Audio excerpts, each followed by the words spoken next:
দেখো বন্ধুরা, আমার মনে একটা প্রশ্ন আছে, বলছি।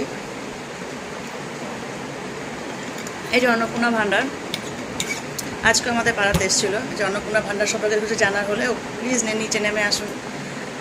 তাই ওদের এটা আমার খুব বলার ইচ্ছে ছিল, একটা প্রশ্ন করার ইচ্ছে ছিল, সেটা তো করা যায় না, কিন্তু এই প্রশ্নটা করেছি যে আমাদের তো সরকারি চাকরি বাড়িতে বা পেনশনার, তো আমরা তো হাউস ওয়াইফ, তো আমরা কি অন্নপূর্ণা ভাণ্ডারের আওতায় পড়বো?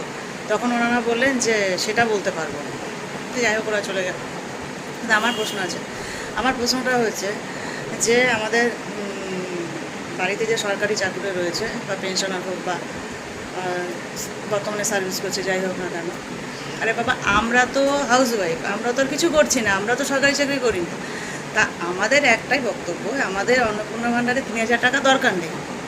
সত্যি বলছি, ৩,০০০ টাকা দরকার নেই, কিন্তু আমাদের হাজব্যান্ডরা যা বেতন পায় সেখান থেকে ৩,০০০ টাকা কাটিয়ে যদি আমাদের অ্যাকাউন্টে পাঠিয়ে দেয়, তাহলে তো আমাদের আর কোনো অভাব অভিযোগ থাকে না, তাই না? আমরা ৩,০০০ টাকা হাজব্যান্ড থেকে কেন চাই?